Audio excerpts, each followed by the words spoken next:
Welcome to week 10, the final week of this series. I'm considering making a series during the competition season, which would follow my training up to and including the competition. It would demonstrate the shift of focus from learning new skills that you see here in this series to consolidating current skills and building endurance. Let me know if that's something you want to see. We've got a lot of goals to achieve this week, so let's get straight into it. We move through various basic skills in today's warm-up. These sort of sequences are a great way to get all the muscles and joints warm, and also to reinforce fundamental shapes and skills. The skills got progressively more advanced, which is also when it starts to get more fun.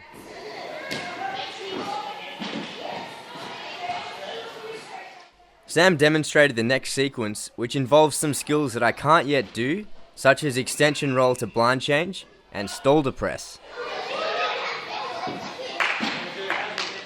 I really need to keep a tighter shape in all these movements.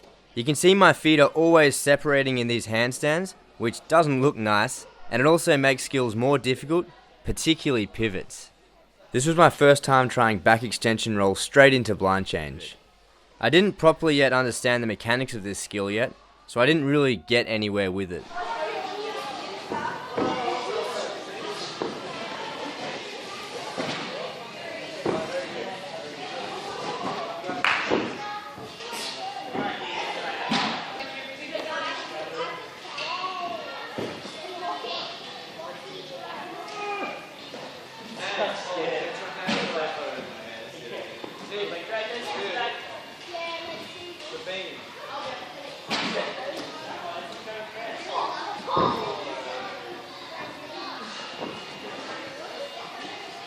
There are a lot of small little imperfections here in my basics, such as bent knees in my cartwheels. I'll be soon working to improve these basics. It's essential to have solid basics in order to achieve the big skills. The clear difference between Dan's round-off back tuck and mine shows just how important strong basics are. I'm glad to say I've since vastly improved on these basics. Looking back, even the little things bother me, like how I do a slow jog before my front somersault, and how I take random numbers of steps before each attempt. I was focusing on front half today, and started working them off the tramp. Given the extra power from the tramp, I knew I needed to be landing these comfortably before taking them to the floor. As these were obviously not ready for the floor, I moved on to front layout. I'm glad my shape is now consistently better. I just need more heel drive. My arm motion is also not quite right. My arms should be pointing upwards when I land, rather than how they're currently by my side.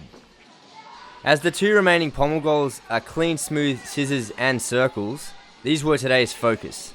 First, I work swinging through all support positions. I'm focusing on trying to swing through the positions smoothly. Once it's smooth, I'll focus on adding more power and extension to each swing. Next, I worked on the scissor pause drill. It's definitely becoming more consistent and feeling more natural. I still need to maintain open hips during the swing and also eliminate the bending of the elbows.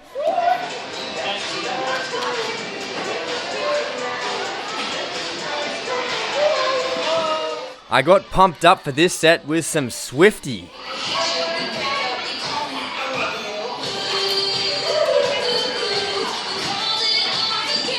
My arms and legs are looking straight in some of these circles now. I'm glad to see these circles are progressively improving. They're just not improving as quickly as I would like. I still need to stretch out more in all directions and keep my toes together at all times.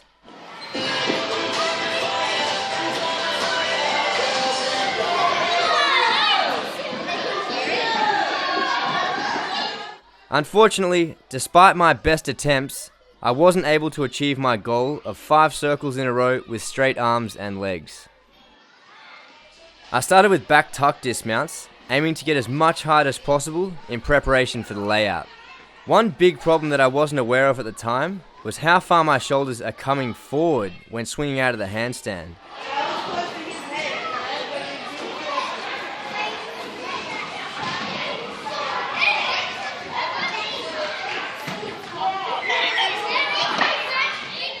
Without realizing it, this forward planche lean is taking away a lot of power from the swing. This is the key reason as to why I haven't been able to generate enough power for the back layout. My swings to handstand have been feeling quite inconsistent for the past few weeks, so today I focused on them alone. It's somewhat interesting that I've been focusing on some of the basics today, as it's the last week, and it seems like I really should just be going for the goals.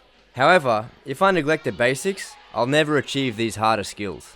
Having better swings will help everything. It will help my front toss, it will help my layout, it will help my back uprise to handstand. The main thing I was thinking about was keeping my hips tight and not arching or piking at any point during the swing, as I realized that I was previously arching down quite a lot on the swing down. Now that I'm aware of this, the swings are much better with noticeably more power. I still pike subtly in the front swing, however, which I wasn't yet aware of, so I still need to be tighter. To start the week off, my flares were terrible. The most obvious issue is just how low my hips are at the front. I think I've just had the final breakthrough that I need to get these flares. The legs are merely exponents of the flare. What I mean is the legs are really not actually that important in the flares, even though that's what everyone notices. It's really the hips. There was an immediate improvement when thinking about it purely from a hips perspective rather than a feet perspective. The thinking behind my epiphany was, flares are really in the hips, and the reason that you fling your feet in the direction that you do is to get your hips up as much as possible. So rather than trying to get my feet up, I'll be thinking about getting my hips up. My feet will do whatever they need to get my hips up. Today, in week 10, which is likely too late, start of week 10, so maybe I can bring it back from the dead. I've just thought that I should be training flares not just on the floor, because I'm sort of plateauing and not really getting any progress there, it seems.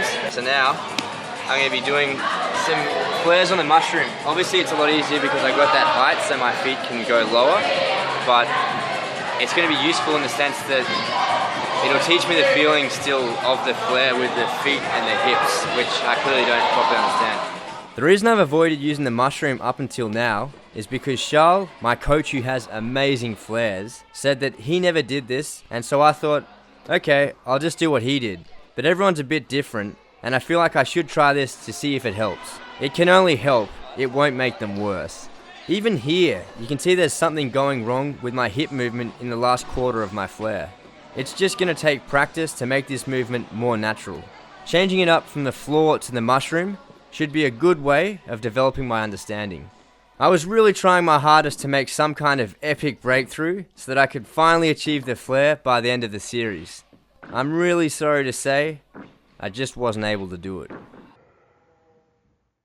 I was just talking to one of the other coaches there who's also very good at flares, and he said that he used the mushroom to get it. He first got it on mushroom and then he moved it to the floor. So there you go. I think I'm definitely going to have to do the same thing just because I don't quite understand the whole movement, particularly that last quarter. I'll now be I'll keep doing the floor, but also starting to use the mushroom more frequently. And hopefully I get it very quickly doing it like that. And I'm actually quite confident that the combination of using the mushroom and the floor will enable me to get it. This has been a good example of the fact that what works for someone may not necessarily work for you as well. That is, if someone gets a particular skill using a certain method, definitely give it a go, but also consider other options as well. So let that be a lesson, guys. Definitely try different things to see what works for you. Good morning there. So what I've been doing now is I've been moving into the grease in the groove training for planche. So the reason I'm changing to this grease in the groove style training, which you'd be familiar with if you check out the original Stronger Bodyweight workout series where I did it in my last 2 weeks before the goals session. It is the kind of training where you never fail, so you sort of get stronger every single day. So that's how my strength training is slightly changing for this week, purely just to get planche. It's another very cold morning. I guess I'm getting more used to it now. Still feels a bit early, but yeah, excited for the session. Yeah, I've still got quite a few goals to achieve here, and trying to stay optimistic, but it's looking quite a tall order. Anyway, let's see what we can do. I started today's session working swing to handstand for 3 reps, followed by dismounts. I'm still working on these basics to improve my power, and I'm trying to open my body shape on the dismount towards the layout shape.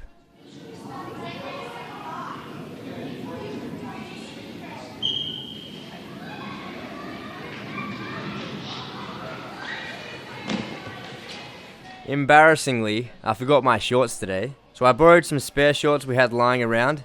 They were obviously for a kid, which made it pretty funny.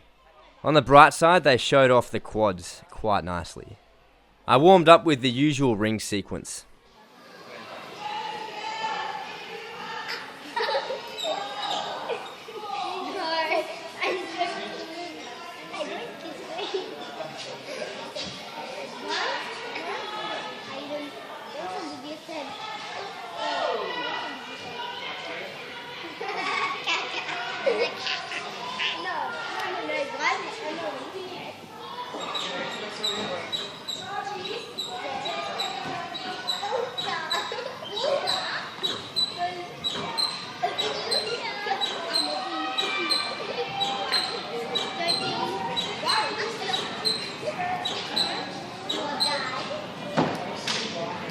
I worked bales onto a mat, but I wasn't able to take it to the high rings today as they were being used by the kids.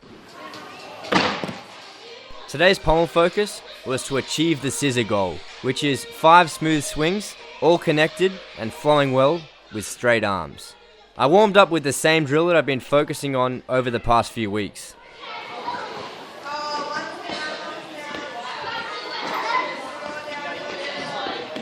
I haven't tried linking scissors together like this in quite a while, as I've just been focusing on mastering the more basic progressions. The main issue with these scissors is in the hips. I'm still piking in various parts of the swing when the hips need to be open at all times. Also, they're not always facing the correct direction. My elbows are also bending between each scissor. I believe that my elbows are bending to compensate for the current hip problems, so once I correct my hips, my elbows should straighten out as well. This is such a simple skill, but I still can't do it smoothly. It's taking much longer than I expected to develop a good swing. After finishing up my scissor training, I worked circles, focusing on trying to perfect the form.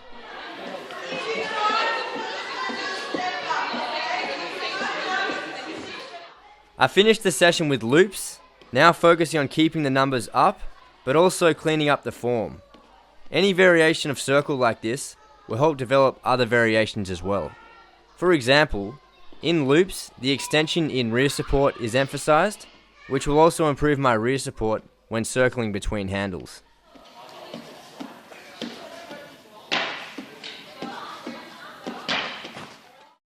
Okay, so I just got home then. The time is now 8:15 AM. I just worked literally all night. This is how the last 24 hours has gone. I did my workout that we saw.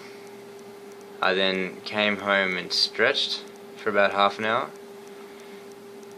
Then I caught a train to work. On the train I ate lunch. I then worked until 8 AM. So that really pisses me off. Firstly, it means I couldn't stretch a second time like I want to every single day. So that sucks. Secondly, I didn't get to sleep at all, which is ridiculous. So now, who knows what's going to happen at this session that I'm going to in 30 minutes time. I'm going to try and stay positive and make the best of it, but I really hate this crap of work interfering with training. It's totally unacceptable, especially being week 10 right now. I really want to try and get these goals as best I can. It's obviously a really big interference to my training. Again, work is going to interrupt my training tomorrow morning. I won't be able to train at all because during the training session I have to do work. So I hate it a lot. I'm trying to schedule my life so that I can train perfectly with no interruptions. Obviously I'll need to work and everything, but I'm working at making it more flexible so that I can schedule my work around my training rather than my training around my work. Anyway, yeah, so I'm pretty tired. I mean, actually, I don't feel too bad, even though I haven't slept at all. Yeah, so let's see how this session goes. Not really sure what to expect. I'll have a V, I guess, because that should hopefully help me stay awake. I'm about to eat breakfast now. Yeah. This is going to be an interesting experiment. What happens if you have zero sleep and you train 24 hours after you last trained? Let's find out. I honestly didn't know what to expect from training today, as I've never had a night without sleep before. We started today's session on the air floor, which gives more rebound than the standard floor. I was actually surprised that I was able to front salt to punch front, given how out of it I was due to tiredness. Next I worked front layouts. This angle clearly shows a leg separation that I need to fix. There are minor issues such as my arm motion and the bent knees, but the main focus is currently on more heel drive, as I'm currently under rotating every single attempt. So I'm not really properly conscious, but what a session we are having. Unable to land front layout properly, I moved on to front half. Frustratingly, I'm having the exact same problem as always with these front halves.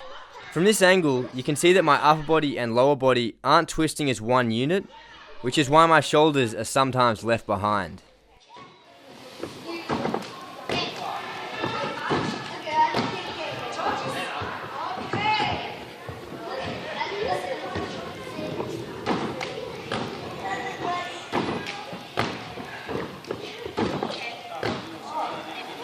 This is interesting. I'm kind of not really aware of what I'm doing, but I am.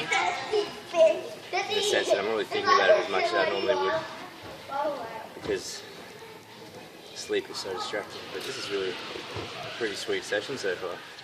I then worked front layout onto a mat. For some reason, having the comfort of the mat there meant that I could land on my feet.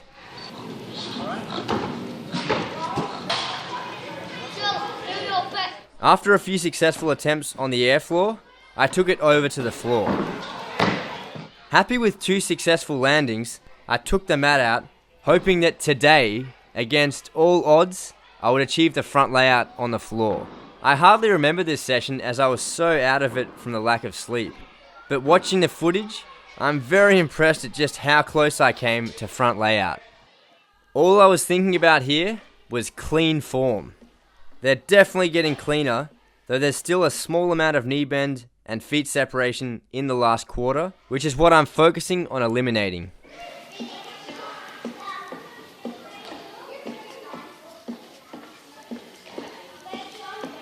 I'm so tired, but I'm enjoying this session. I sort of sit around feeling tired, but then when I get up and do a set, I'm quite focused on the set itself. Sort of because I can't focus on anything else, because I don't know, just because obviously when you're tired your attention isn't as alert as it normally is. You can probably tell by the way I'm talking that I'm not that alert. Red alert. Good pun, good pun. What I was trying to express was, even though I was so out of it, having trouble focusing on things due to lack of sleep, this didn't seem to affect me when performing skills. I had to use all of my limited focus to think about what I was doing, and I wasn't able to think of other things like fear or concern about potential injuries. This meant that in a strange way, during the skills, my mind was even clearer. I was very pleased with this set of loops. I'm consistently getting higher numbers, and the form is really starting to improve. I warmed up high bar with back giants, before moving on to the focus of today's high bar, half turns.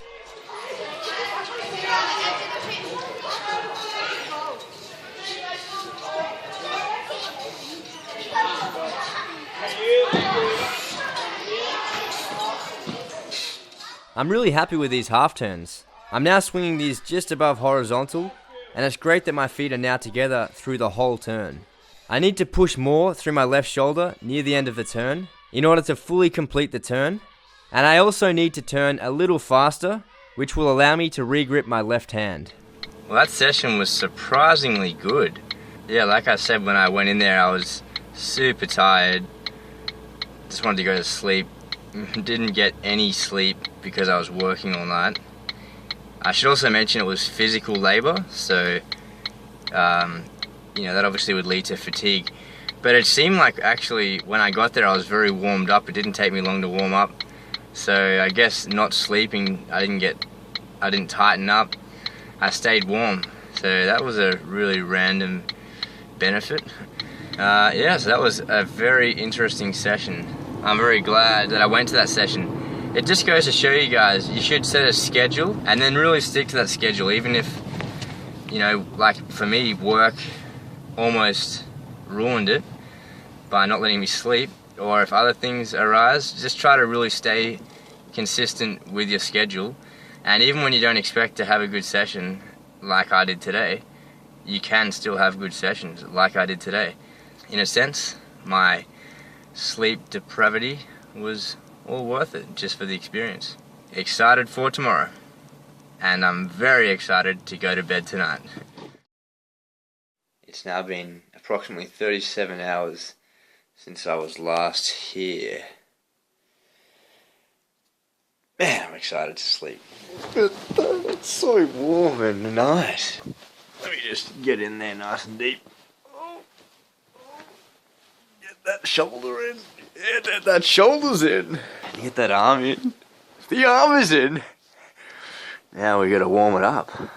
Yeah, it was interesting. I think that's the longest I've ever been awake without sleeping. And yeah, at times I feel normal, at other times I feel a little bit different. Sometimes I get a bit dizzy or think about something weird. I noticed my appetite wasn't quite as good today. I tried to make myself eat more, but I really just wasn't hungry. So I imagine that's something to do with sleep, obviously. I'm so excited to sleep. So, got about 10 hours sleep last night. Definitely not enough to make up for what I missed, but it's a start. I feel pretty damn normal now. It wasn't even that hard to get up. So, yeah, that's weird. I'm interested to see if today I am weaker or normal or stronger than normal. Unfortunately, going to be about an hour 45 minutes late because I had to work this morning. Finished pretty early, so I can at least make about half of the session. So yeah, that's right. Just to clarify on that, it might seem like I don't enjoy work. That's not the case.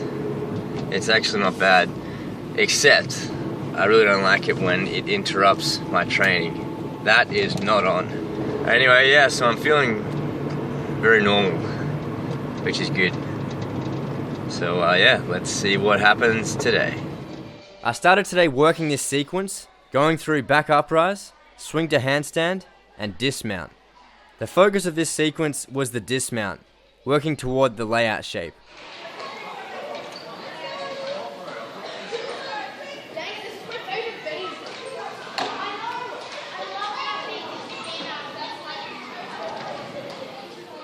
The main problem here is how slow I swing out of the handstand, which takes away the power necessary for the layout. My shoulders are leaning too far forward in the swing down. Ideally, they'll stay above my hands at all times. I warmed up front half onto a lower mat today. The height difference was just enough to allow me to land these square. I then took these to the floor to try and land in the exact same way.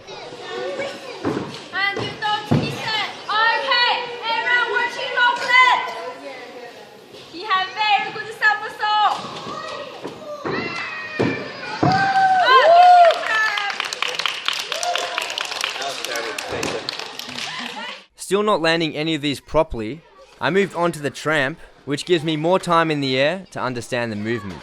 Even here, my left shoulder is still lagging behind, meaning I'm not landing square. Alright, so we're about to play the tramp game. This is a good way to warm up. It's nice and fun and it really gets you moving and quite warm. The way the game works is simply someone goes from tramp, they throw a skill, so maybe like a back somersault, and that's it. You just got to do one skill. Then the next guy has to go, he has to do that same skill and then add a skill as a combo right after it. The game gets pretty fun and exciting when there's like 10 skills in a row. You got to try and remember what they are, you got to try and do them, and then you got to try and get something to add on the end. You get 3 attempts. Alright, let's go for it. Good to go. You can start, my man. Any skill I can start?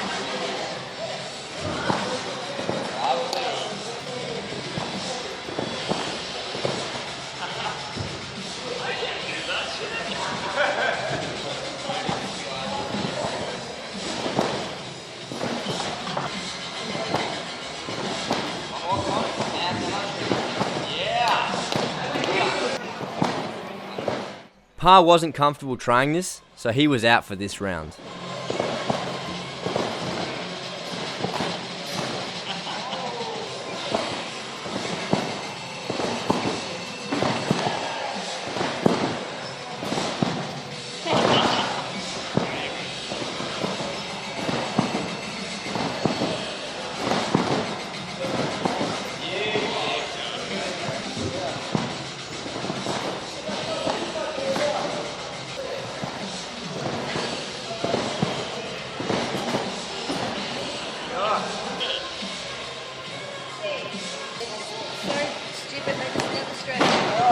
After my 3 failed attempts, Tyson won the first round. This is round 2.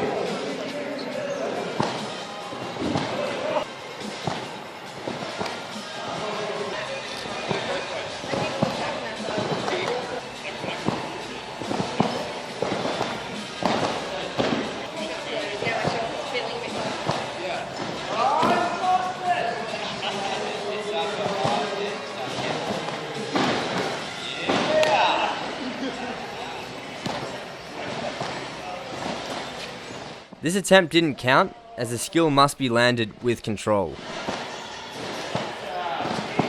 I won the second tramp game. We made the next game simpler, so that more people could join in.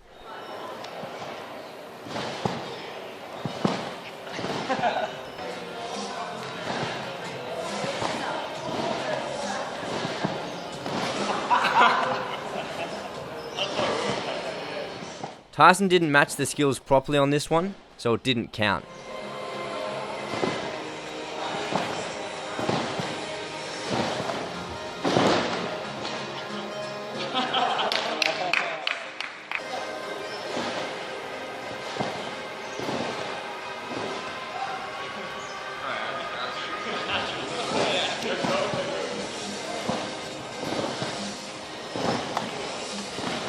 You can tell that I'm not at all familiar with front flipping from my back.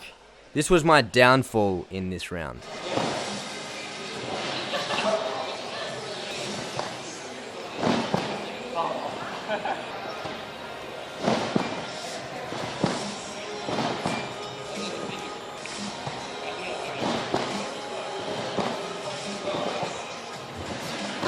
Tyson won that one.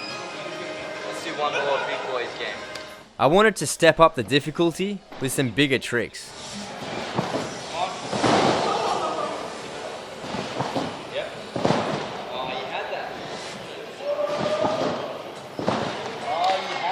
Seeing as Tyson couldn't add anything onto this, I won by default. Just for fun, I wanted to connect the skill to double front. Alright, as you can see, my kit is off. I'm now nice and warm, ready for the session ahead. The tramp game is a really good way to warm up, as it's a lot of fun and it really does get your whole body warm. Yeah, nice. I started the session with planche work, building up to the full planche goal. I wanted to do this first while I was at my freshest. I warmed up for planche specifically with a relatively fast straddle planche negative.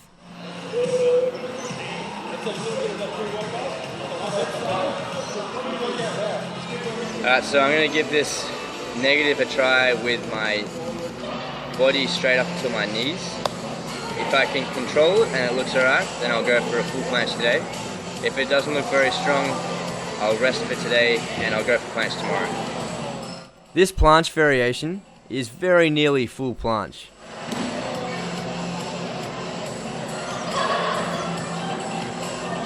This negative wasn't strong enough though, as I lost control towards the end. I therefore didn't feel ready to try to hold a full planche.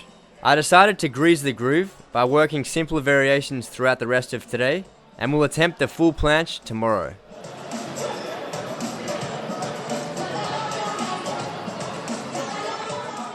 I was determined to achieve the front toss goal today, as I'm pretty close, and really now it just comes down to committing to the skill. The goal is to simply touch the bars while still in the air, so it's more to get over the fear of the skill rather than being overly concerned with technique.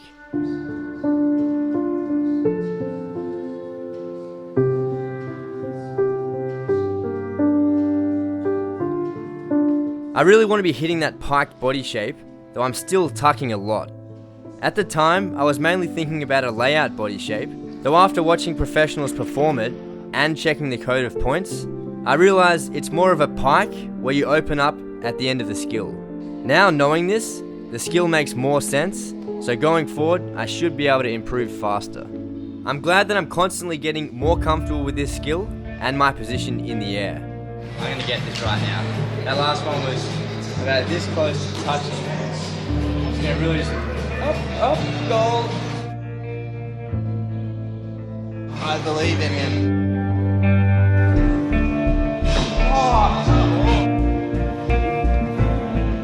This was very close, though my feet took some weight before my hands touched the bars.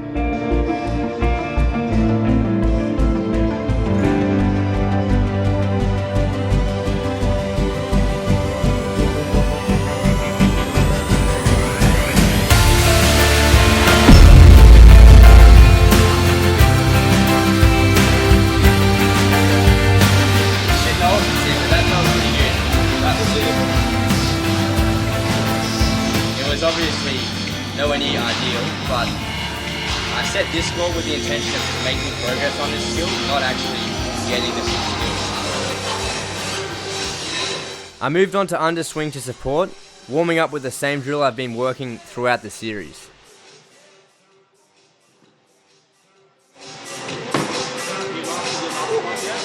The next step was to remove the pause on the mat during the drop in, so I instead go straight into the swing. The final goal is to rise up, flip, and catch myself in support. Alright, that was nowhere near as scary as I thought it would be. I didn't quite push out hard enough, so I'm going to try and really commit to this and just get it. I really want to get this goal. I still had a lot to understand with this skill. The second half is obviously very important, though I hadn't trained it at all. This was a bit silly because now I've only got this session and tomorrow's session. I definitely should have allocated more time to the second half of the skill, as in this session, I had no idea what to do with my feet. That's all the time I had for this skill today, and I'll come back to it tomorrow if I get time. The next goal I was attempting was back uprise to handstand.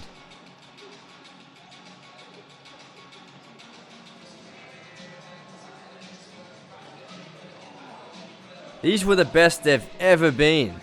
I still need to drive my heels even more though, and keep my shoulders down longer before letting them rise.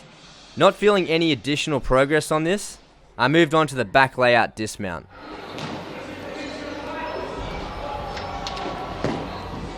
You can see I was really trying to open up my body shape, though I was just inadvertently killing my swing too much to achieve the layout shape. This has been the same ongoing problem for the last few weeks, and I was trying to do whatever I could to overcome this. I'm just going to try, instead of going from a handstand, just going from a swing into a dismount. I haven't tried that in quite a while, so hopefully it's better than what I'm doing right now.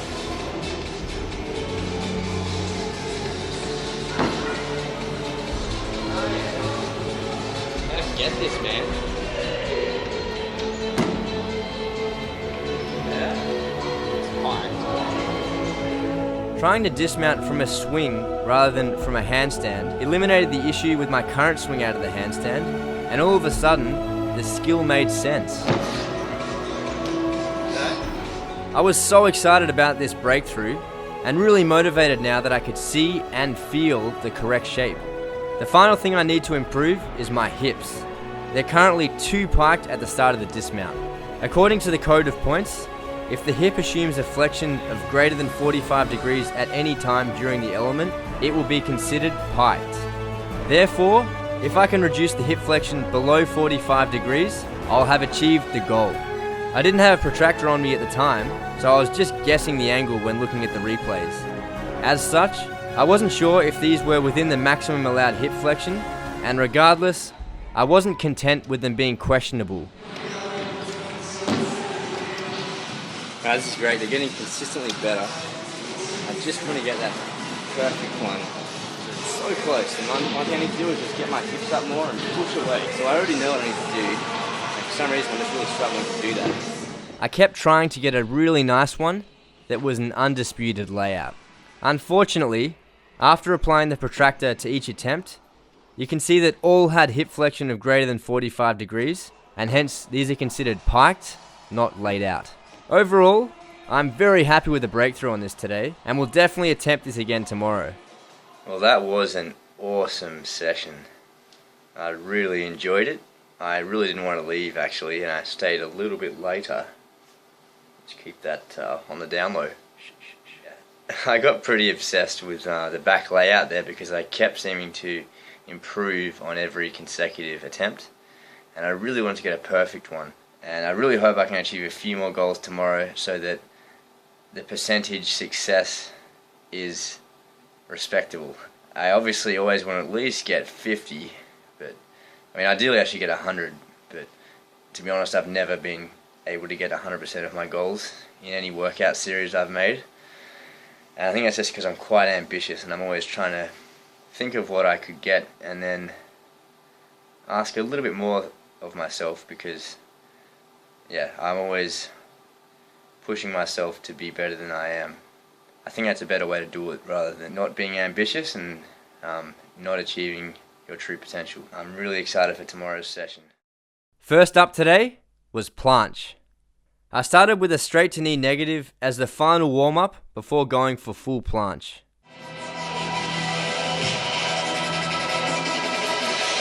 Craig was here today to inspire and also give advice on the planche. Oh, I lost my balance. Getting inspired by Craig. I tried first opening out from tuck into full planche. I rarely train it like this however, and it felt quite difficult. It was great having Craig here, as his strong sets really motivated me to push myself as hard as I possibly could for full planche. This was my first time trying full planche negatives. Obviously, the idea was once I hit the full planche, I hold it for just 2 seconds. However, it was around 60 degrees that I started to lose control due to the fact that I couldn't lean far enough forward.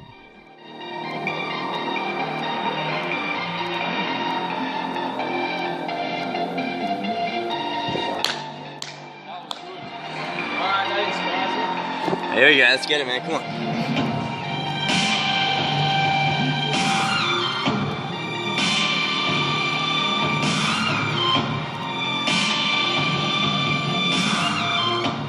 Unfortunately, I was now getting weaker each set, as this negative wasn't as strong as my previous attempt. I therefore realized I won't be able to do full planche today. Instead, I tried to do a really strong negative in a straight to knee position and hold it at planche level. While I couldn't hold this in planche, this is the best it's ever been, so I am very happy with the consistent progress. To finish up the planche set, Craig inspired me by performing the skill that I just failed. Yep. Nice.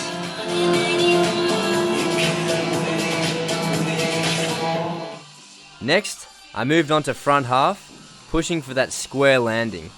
As you'd expect, I'm still having the same frustrating issue as always, where my shoulders are lagging behind. This does seem to be improving at a very slow rate.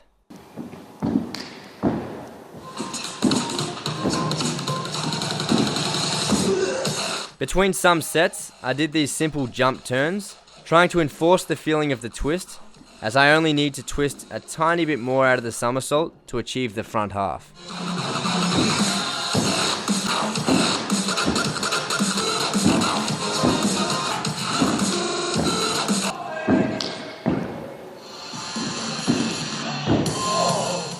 This was the closest I came to front half. My shoulders and my left leg were square in the landing, though unfortunately, my right foot was twisted out at about 90 degrees, so I don't count this as a proper landing. When going back to the pit, I could land these perfectly. At the time, this was so frustrating, as it seemed like I should just be able to do the same thing on the floor as well. Coming back to the floor after, I still couldn't do it. While I couldn't achieve this today, I'll keep working on increasing the height of the mats in the pit until I'm ready to successfully take this back to the floor. So disappointing, I'm so close, but I still don't think I've landed one square, so I can't count it. So frustrating to come so close to achieving the goal in time for the 10-week deadline, but I can't right now, so. I was very eager to achieve the back layout today, provided I came so close yesterday. My dismount wasn't helped due to the fact that on every front swing, I do pike my hips slightly before extending them.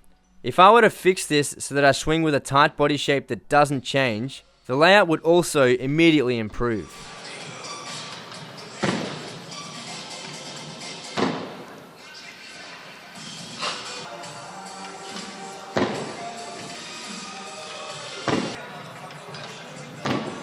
Clearly, I can do this. I'm just too scared to really commit to that shoulder push, hip extension. So this time I'm really just going to try and force myself to pretty much do another swing, except go for the layout right after. I'm really just going to try and push myself through that fear barrier, go out of my comfort zone, and finally achieve this skill.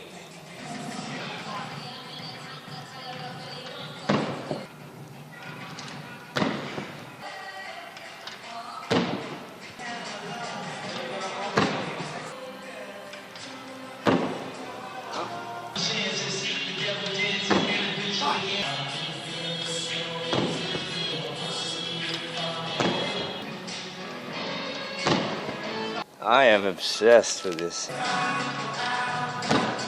Unfortunately, after analysing every single attempt of the night, all of them were too piked to be strictly defined as the layout body shape. I was really trying everything that I could to straighten my body out more, though it was ultimately my flawed front swing and the habit of piking my hips in it that meant that I was not able to correct this. I'm devastated that I wasn't able to achieve this, given the recent breakthrough, though on the overall, I am pleased with the progress, as it really seems so close now. Yeah, so unfortunately I had to finish that session on time because they turned the lights off, as you noticed near the end there. So I would have probably pushed on for another hour or so, trying various skills. So unfortunately I didn't achieve as many skills as I wanted. I didn't even get to go on high bar, didn't get a chance for that. I was pretty determined to get that back layout before I moved on, and that's why that ended up taking a lot longer than I meant it to. I really need to work on high bar because I don't think I've achieved any of those 3 goals yet. It kind of shows though, my high bar is probably one of my weakest apparatus. I think I need to spend more time on it. I'm still going to go for 2 more goals back here at my house. These are both flexibility related. The first one is a shoulder press. Second skill is front splits both sides. So both of these are flexibility related goals. And what I'm going to do to give myself the best chance of this, I already stretched earlier today. I'm going to do quite an extensive stretch session right now. When I'm feeling as stretched as possible, I'll go for them. Before these attempts, I had a quick warm shower to try and loosen out the muscles. Then I put on compression clothing to keep really hot while doing a thorough stretch session. When comparing both these splits to where I was in week 1, it's clear that stretching 2 to 4 times a day, every single day, is supremely inefficient. Going forward, I'll stretch just 2 to 5 times a week. After completing this series, I've found that my body responds best to weighted mobility work, and therefore, I'm working this exclusively going forward. In splits, this would translate to never having my hands on the ground, so my legs are always taking full body weight, and then eventually, I'll start to add extra weight to make the stretch even heavier for my legs, making them stronger and pushing me deeper at the same time.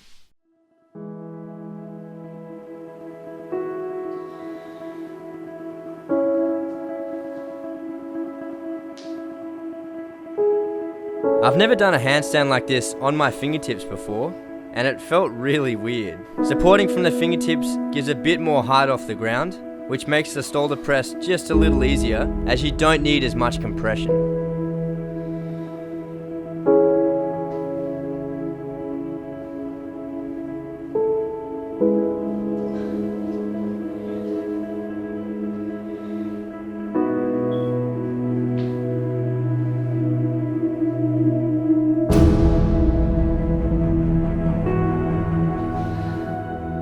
I quickly adjusted to this finger placement, though I wanted to get it with palms flat to count it.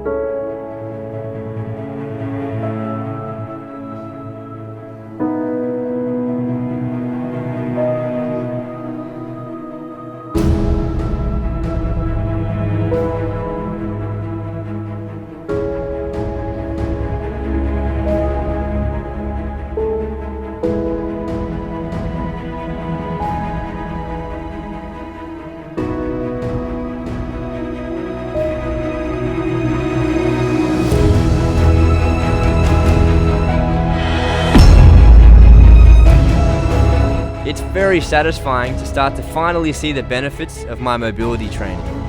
I was really happy to achieve the shoulder press. After reviewing the footage, I wanted to try again, keeping straighter legs throughout. I will continue working on this to have a stronger compression so that my feet easily clear the floor during the entire movement. So there you have it, 10 weeks of my typical gymnastics training in the off season. I achieved 5 of my 18 goals, so there's still a lot of work to do. Although with some of them, I feel like I'm now this close to achieving them, such as front half on floor and back layout on P-bars. Going forward, I'll be focusing on just 2 skills per apparatus maximum. This way I'll make really good progress on those skills before moving on to others. I trust you've learned a lot from both my failures and successes, and you can apply those lessons to your own training. Thank you so much for watching the Stronger Gymnastics series.